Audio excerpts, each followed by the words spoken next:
지난 월요일부터 목요일까지 우리 연합감리교 중북부 한인 목회자 수련회가 있어서 다녀왔습니다. 수련회 때마다 늘 은혜를 받습니다만 이번 수련회를 통해서도 제 자신의 목회와 제 자신의 삶을 되돌아보고 또 앞으로 저의 목회를 어떻게 할까, 또 저의 삶을 어떻게 살아가야 될까, 이런 생각을 많이 하게 됐습니다. 그곳에 모여서 목사님들이 이야기를 나누는 중에 특별히 은퇴하신 목사님들이 그런 말씀을 하십니다.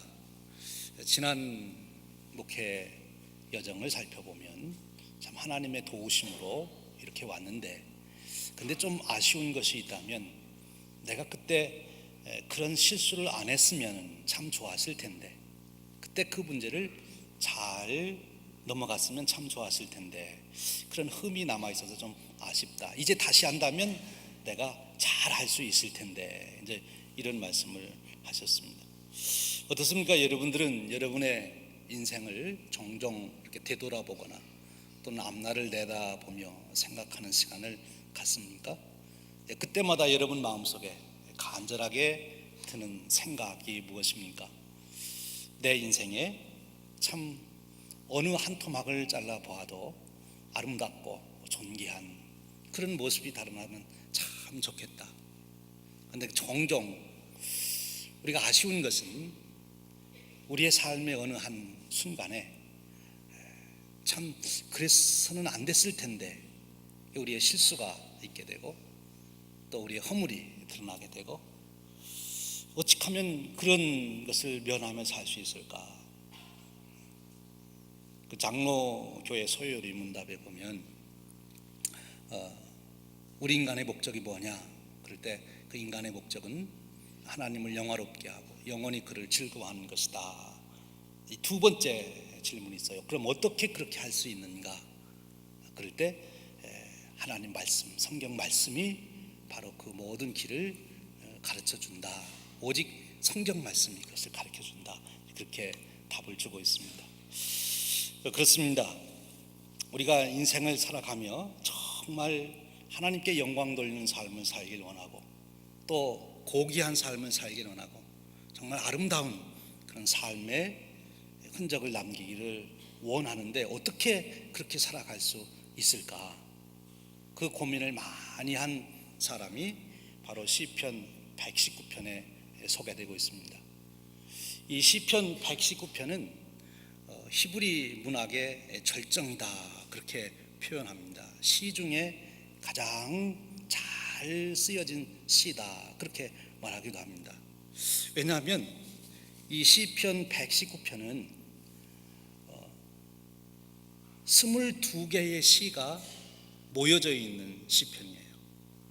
그러니까 팔행시 22개가 모여져서 시편 119편을 이루고 있습니다.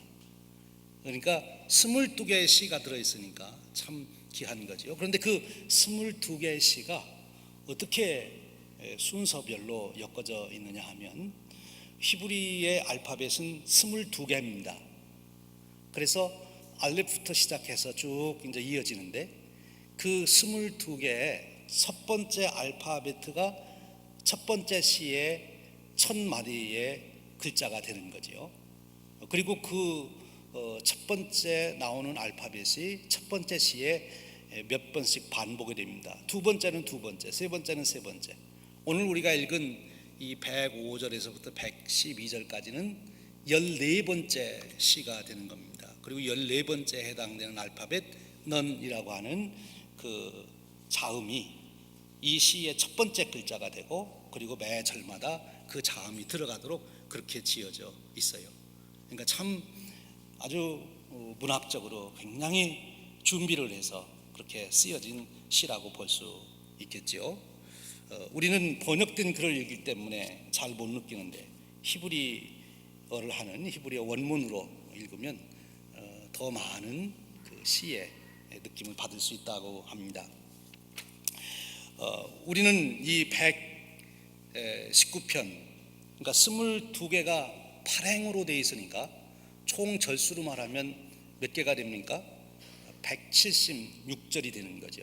굉장히 긴 절이기 때문에 우리는 읽어도 그게 그 소리 같고 잊어버리기 쉬운데, 원래 히브리어를 아는 분들이 읽으면 이게 외우기가 쉽다고 그래요. 알파벳 순서로 돼 있으니까 외우기가 쉬운.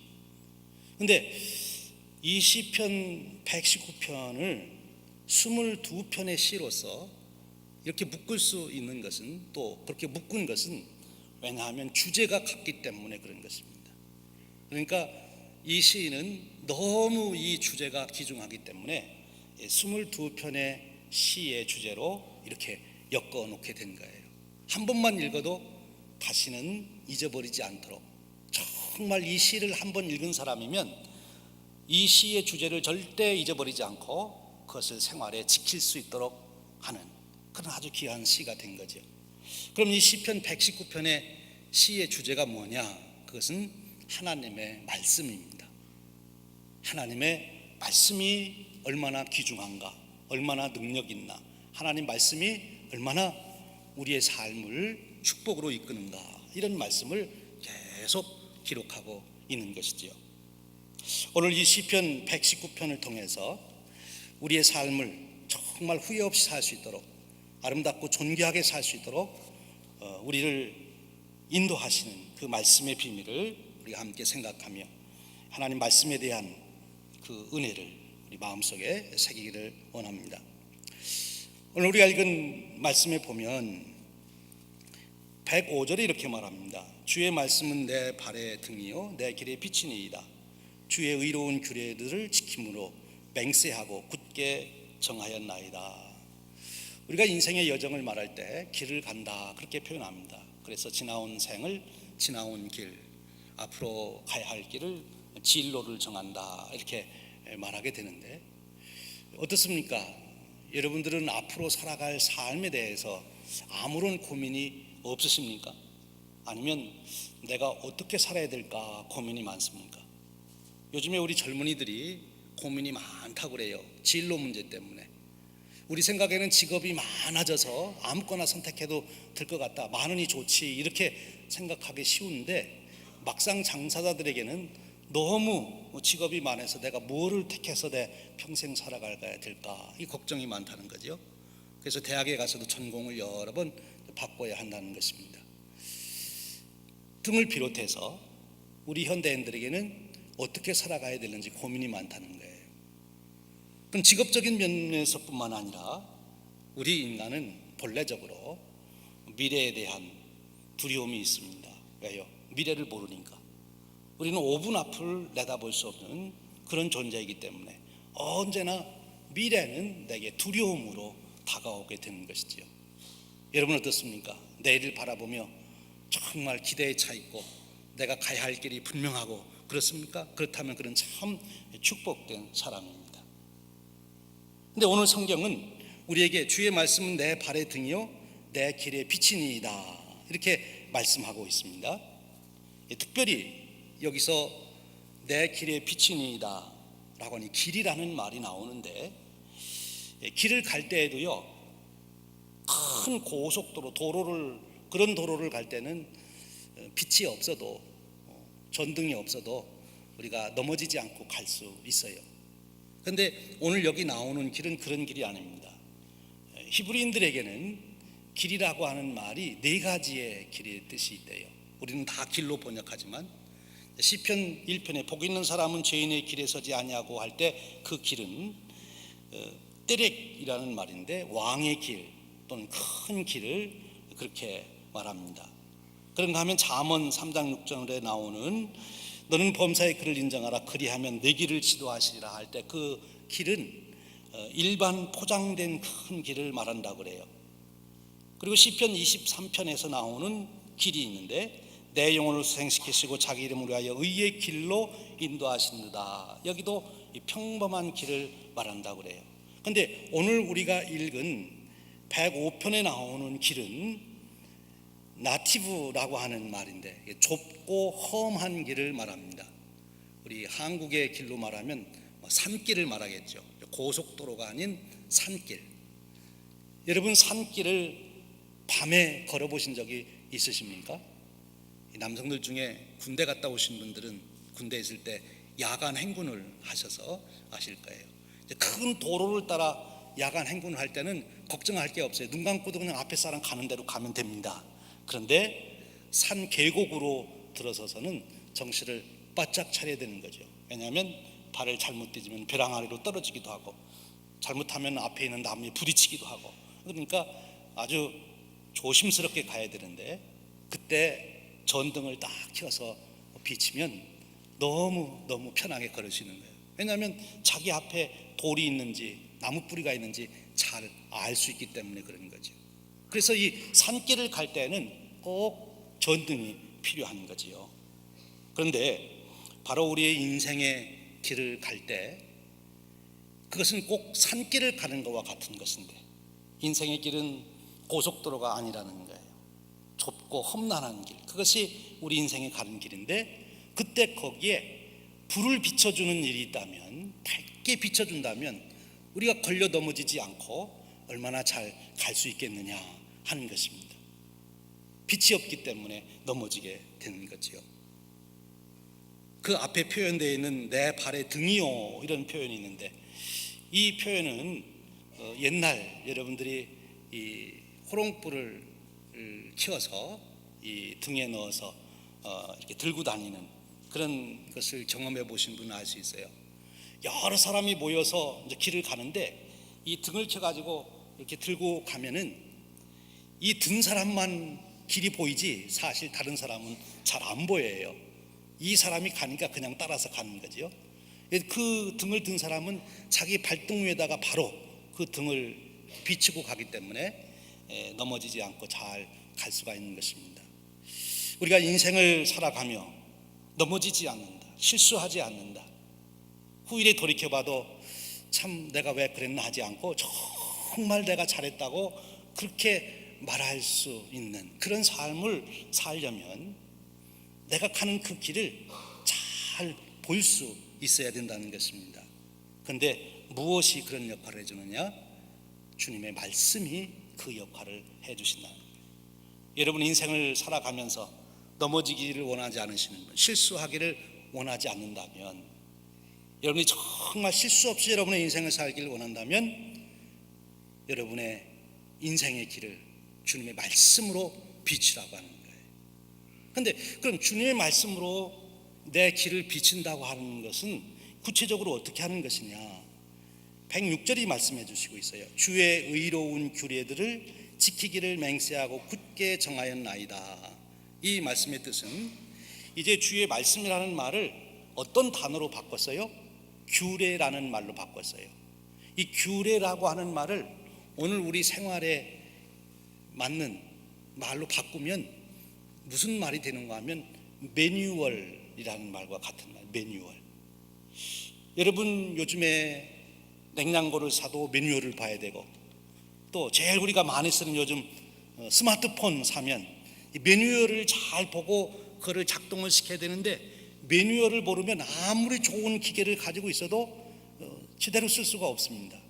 요즘 그 어느 글을 보니까 이 스마트폰이 정말 많은 기능을 가지고 있어도 정말 그거를 활용하면 생활이 너무너무 편하고 좋은 일이 많은데, 그 스마트폰의 기능을 보통 사람들이 20%도 다 사용하지 못한다는 거예요.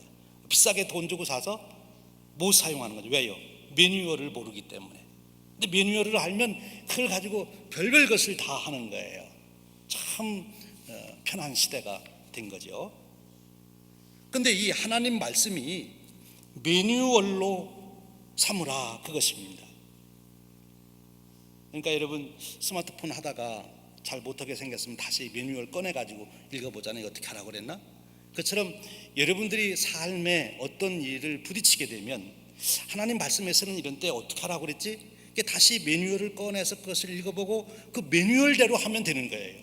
그러면 문제가 해결되는 것입니다. 여러분의 인생에 문제가 있을 때, 문제가 여러분에게 부딪혔을 때 하나님 말씀을 꺼내서 그것을 매뉴얼로 삼아 그 말씀대로 따르면 그 문제가 해결되는 줄로 믿습니다. 그것이 이 성경 말씀, 하나님 말씀인 것입니다. 그런데 이제 이 시편 119편 105절에서 112절 말씀에 보면 일반적인 이런 말씀에 대한 은혜를 교훈을 주시고 그 다음 아주 중요한 말씀을 우리에게 해주고 있어요. 그것은 뭔가면 107절에서부터 이제 109절까지 이어지는 말씀인데, 고난이라고 하는 문제가 우리에게 왔을 때 어떻게 해야 되나 하는 말씀을 주시고 있어요. 그래서 106절에 7절에 보면 나의 고난이 매우 심하오니 여호와의 주의 말씀대로 나를 살아나게 하소서. 우리의 인생을 돌이켜보면 언제 내가 실수를 했나, 언제 내가 그렇게 하지 말을 걸, 참 그렇게 해서 내 인생 구겨졌다, 그때 그렇게 하지 말았어, 언제 그런 일이 내게 있었나. 그것은 내가 고난을 당할 때 그런 경우가 많다 하는 것입니다. 우리 인간이 고난을 당하는 경우는 크게 네 가지 종류가 있어요. 하나는 자연재해입니다. 지난주에 그 홍수가 있었듯이 자연재해가 일어나면 우리가 고난을 겪게 되죠. 그런가 하면 나와는 아무런 관계없이 사회적인 구조나 또 사회적인 일 때문에 우리가 고난을 겪을 수 있어요. 그 대표적인 것이 전쟁입니다. 나는 아무런 내가 잘못한 것도 없고 뭐 내가 어떻게 하지도 않았는데 전쟁이 일어나면, 우리나라가 전쟁이 일어나면 난 전쟁의 피해를 보게 되는 거죠. 또 경제 구조가 잘못되어 있다, 정치가 잘못된다, 그러면 내가 고난을 당하는 거지요. 그런 고난. 그런가 하면 질병이 우리의 고난입니다. 질병에 걸리면 우리가 고난을 당하게 되는 거지요. 그리고 또 하나의 고난은 오늘 성경에 구체적으로 표현하기를 원수라, 악인이다, 그런 표현을 하고 있습니다. 인생의 여정 중에 나를 해하려는 사람을 만나면 그때가 인생의 위기가 되는 거죠. 고난이 내게 온 것입니다. 그때가 내가 어떻게 해야 하는지 잘 생각해야 된다는 거예요. 그래서 오늘 말씀은 이렇게 얘기해 주시고 있어요. 고난이 매우 심하오니 여호와의 주의 말씀대로 나를 살아나게 하소서. 이 고난을 당할 때 우리가 어떻게 해야 그 고난을 견디어낼 수 있느냐. 이 고난이라는 것은 짐을 지고 있는 것과 마찬가지인데, 짐을 내려놓는 것도 문제가 해결되는 것이지만 무거운 짐을 지고 있더라도 내가 힘이 있어서 그 무거운 짐을 지고 계속 잘 갈 수 있으면 괜찮은 거예요. 그렇죠? 짐을 꼭 내려놓는 것만이 해결이 아니고 그 짐을 내가 짊어지고 잘 갈 수 있으면 그러면 뭐 문제 될 것이 없는 거죠. 어쩌면 다른 사람들이 보기에는 더 멋있어 보일지도 몰라요. 야, 저런 무거운 짐을 지고도 저렇게 산을 잘 올라가나? 얼마나 더 멋있어 보이겠습니까? 근데 바로 그와 같은 역할을 하는 거죠. 주의 말씀대로 나를 사랑. 언제 우리가 그런 고난을 이길 수 있는 힘을 우리가 가질 수 있느냐? 그것은 고난 중에 소망, 희망을 가질 때 가능하다는 거예요. 우리가 어떤 고난을 당하더라도 그 고난 속에서도 그 반드시 고난을 넘어서서 내게 올 놀라운 새로운 역사를 보게 되면 그 고난을 넉넉히 견디어 갈 수가 있다는 거예요. 선수들이 선수촌에 들어가서 막 훈련 받는 것이 얼마나 고난입니까? 그러나 그들은 그것을 넉넉히 이겨나가요. 왜? 이 훈련 받은 다음에는 훌륭한 선수가 된다는 소망이 있기 때문에. 그런데 언제 우리가 그런 희망을 갖게 됩니까? 그것은 바로 하나님 약속을 우리가 발견할 때, 하나님께서 내게 약속해 주신 것을 찾고 그 약속이 반드시 이루어진다는 것을 믿을 때, 하나님의 약속을 믿을 때, 말씀은 들음에서 나고 하나님의 말씀을 들음으로 믿음이 생긴다 했는데 그 말씀은 하나님의 약속을 말하는 것입니다. 하나님의 약속이 내게 확증될 때 그는 어떤 고난도 감당할 수 있는 능력을 갖게 된다는 거예요. 여러분의 인생에 많은 고난이 오지만 여러분들이 그걸 넉넉히 이겨나갈 수 있는 하나님이 주시는 약속을 여러분들이 붙드실 수 있기를 주님의 이름으로 축원합니다. 하나님 말씀이에요. 그 다음에 고난 중에 어떤 일이 일어나는가 하면요, 여호와여 구하오니 내 입이 드리는 자원 제물을 받으시고 주의 공의를 내게 가르치소서. 이 시인은 고난 중에 있는데 자기에게 필요한 것은 공의를 가르치달라 그렇게 말합니다. 왜 그래요? 우리가 고난을 받게 되면 사람은 자기가 어떤 양심을 가지고 있다 또는 교양을 갖추고 있다 그러다가도 고난을 받으면 교양도 무너지고 양심도 깨어지고 판단력도 부서지고 그래서 본능적으로 행동에 옮기기가 쉽습니다. 어려운 일을 당하면 그렇게 돼요. 사람이 자기가 고난을 당하면 악한 사람을 만나서 그 사람이 계속 자기를 공격하면 처음에는 반듯하게 살려고 그러다가 나중에는 거기에 빠져서 같이 진흙창에 들어가게 되는 거지요. 그러지 않기 위해서는 어떻게 해야 되느냐? 공의를 배워야 되는 거예요. 공의, 의의를 배워야 돼요. 내가 가야 할 길, 저 사람이야 어떻게 하든 말든, 질병이야 나를 괴롭히든 말든, 재난이야 일어났든 말든, 재난이 일어났다고 아무 집이나 다니면서 돈, 물건 훔칠 수 없잖아요. 그렇잖아요. 내가 도둑 맞았다고 다른 사람과 가서 나도 도둑질 할 수 없잖아요. 그것을 지킬 수 있는 것이 공의를 알면 지킬 수 있어요.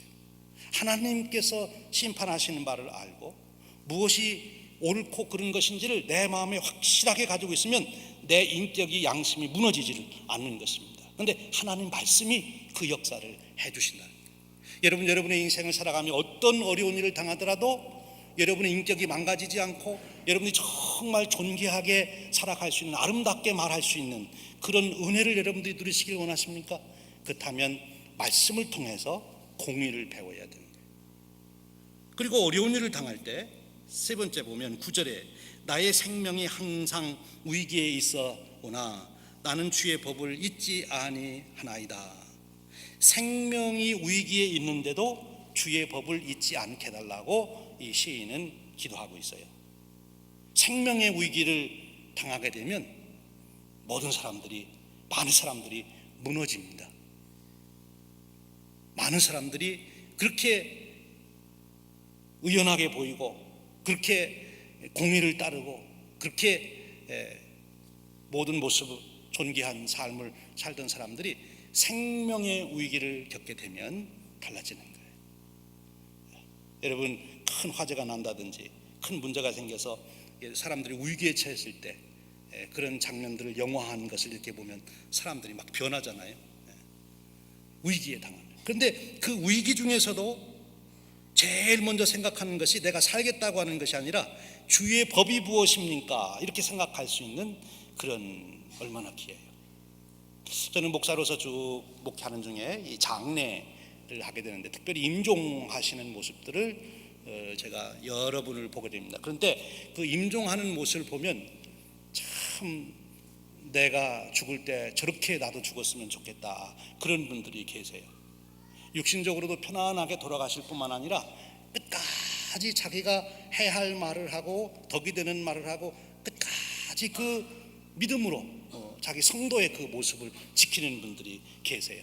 자녀들에 대해서나 찾아온 사람들에 대해서나 목회자에 대해서나 끝까지 그 자기의 그 참 바른 모습을 지켜주는 분들이 있어요. 그런데 여러분, 우리가 이 죽을 위기에 있어서도 다른 생각이 안 나고 하나님 말씀이 먼저 생각나려면 평소에 어떻게 해야 그렇게 될 수 있을까요? 평소에 일주일에 한 번씩 성경책 들고 교회 오는 것만으로 그렇게 될 수 있을까요? 아니면 설교 본문 어딥니다 할 때 스크린 보고 읽는 것만 가지고 생명의 위기에 있을 때 하나님 말씀이 나를 사로잡을 수 있을까요? 최소한 하나님 말씀을 암송하고 있어야 내가 죽는 그 순간에도 그 말씀에 내가 잡힐 수가 있는 거지요. 그래서 이 시인은 하나님, 내가 생명의 위기에 있을 때도 주의 법이 먼저 생각나게 해주십시오. 그러면 그 인생은 아름답고 존귀한 인생으로 살아갈 수가 있는 거예요. 그 다음에 110절이 이렇게 말합니다. 악인들이 나를 해하려고 올무를 놓아 싸우나 나는 주의 법도들에서 떠나지 아니하였나이다. 악인들이 나를 넘어뜨리려고 올무를 놓습니다. 올무에 참 넘어지기가 쉬운 거죠. 걸리기가 쉬운 거죠. 요즘 미국에서도 함정 수사라는 게 있잖아요. 거기에 걸리는 분들이 종종 있더라고요. 그러니까 우리가 악한 자들이 나를 넘어뜨리려고 미끼를 던지면, 유혹을 하면 거기에 넘어가기가 쉬운 거예요. 그런데 그런 악한 자들의 올무에 넘어가지 아니하려면, 계속해서 내가 어려움을 당하고 그리고 악한 자들이 나를 어렵게 하고 그러면 나도 그들에게 따라서 맞춰서 장단을 맞추기 시작하게 되는 거죠. 나도 화를 내야 되고 나도 같이 싸워야 되고, 그러니까 내 삶이 그 사람이 조종하는 대로 이제 살게 되는 거죠. 내 삶의 주인이 그 사람이 되는 거예요. 그러면 그거는 실패한 거지요. 이 시인은 말하기를, 악한 자들이 와서 내게 올무를 놓고 아무리 내게 넘어지게 하려고 하더라도 나는 주의 법도를 떠나지 않겠다. 주의 법도를 떠나지 않으면 종도를 가는 거지요. 세상에 어떻게 돌아가든 사람들이 어떻게 하든 상관이 없습니다. 나는 원래 내가 가야 할 그 길을 가는 거지요. 얼마나 아름답고 위대한 길입니까? 그러려면 어떻게 해야 되느냐? 말씀이 나를 지배해야 된다 하는 것입니다. 그래서 111절 112절에 이렇게 말합니다. 주의 증거들로 내가 영원히 나의 기업을 삼았사오니. 여기 주의 증거라고 하는 것은 증거판, 십계명의 두 돌판을 여기서 지금 상징하고 있어요. 그러니까 이 말씀의 뜻은 뭔가면, 나는 사람들이 유산을 물려주기 위해서, 돈을 많이 벌기 위해서 힘쓰는 것처럼, 그래서 많이 모았다, 참 기쁘다 이렇게 생각하는 것처럼, 나는 이 율법을 많이 지키는 것을 쌓아서 그것을 내 재산으로 삼고 그것을 내 유산으로 자손들에게 물려주겠다는 거죠. 자손들이, 우리 아버지는 십계명을 너무너무 잘 지켰어요. 그런 기억을 갖게 만드는 거예요. 그럼 그것이 유산을 물려주는 거다. 그 유산을 쌓는 일을 나는 즐겁게 여긴다, 그렇게 말합니다. 하나님 말씀을 하나라도 더 지키기 위해서 열심히 수고하는 거예요. 그것을 나의 유산으로 삼겠다, 그렇게 말하는 것입니다. 112절에 이렇게 말합니다. 내가 주의 율례들을 영원히 행하려고 내 마음을 기울였나이다. 이 말씀은 아예 내 마음을 말씀으로 기울여 놔서 가만히 있어도 내 마음은 말씀으로 가는 거죠. 말씀을 읽으려고 기억하고 하려고 그러다가도 깜빡깜빡 잊어버리는 것이 아니라, 안 읽으려고 하는데도 말씀을 읽게 되는, 그렇게 아예 내 마음을 그쪽으로 기울여 놓겠다, 그런 뜻입니다. 사랑하는 여러분, 우리의 인생을 정말 존귀하고 아름답게 갖고 갈 수 있도록, 우리를 생명의 길로 갈 수 있도록 이끄시는 것은 하나님 말씀입니다. 여러분들도 잘 아시는 자동차 왕 포드, 헨리 포드가 있잖아요. 한때 전 세계 자동차의 70%를 그가 만든, 그 회사가 만든 자동차였다고 그러니까 자동차 왕이지요. 근데 그분이 1차 세계대전 때, 그 전쟁 때 그가 가장 가까운 친구가 그 당시 대통령 우드로우인데, 이 우드로우 대통령하고 헨리 포드가 만나서 둘이 약속을 했습니다. 아주 친구로서 굳게 약속을 했어요. 그 약속이 뭔지 아십니까? 그 약속은, 야, 우리 하루에 한 장씩 성경을 꼭 읽자. 이 1차 세계대전이란 세상이 이렇게 이제 어수선하니까 이런 때 우리가 하나님 말씀을 꼭 한 장 읽자. 그때부터 이 헨리 포드는 죽을 때까지 그 약속을 지켰다고 그래요. 그리고 그 헨리 포드 얘기하면 아마 내 친구 우드로우도 이 약속을 분명히 지켰을 것이다. 이 헨리 포드하고 우드로우 대통령이 무엇이 부족해서, 또 그분들이 그렇게 시간이 할 일이 없어서 성경을 읽었겠어요? 그들이 또한 친구간에 그렇게 굳게 약속한 것은 왜 약속했겠어요? 그것이 중요하니까. 약속을 안 하면 안 지키는, 약속을 해야 될 만큼 중요하니까 약속을 한 거예요. 그리고 왜 약속을 했어요? 지키기가 어려우니까. 중요한 일인데 지키기 어려우니까 둘이 약속을 한 거예요. 우리는 죽을 때까지 하루에 한 장씩 성경을 꼭 읽자. 그 성경을 읽는 것이 헨리 포드로 하여금 믿음의 사람으로 끝까지 승리할 수 있도록 지켜준 것입니다. 잔 웨슬레 목사님은 우리가 하나님의 은혜를 받는 5가지 방법이 있다고 그랬어요.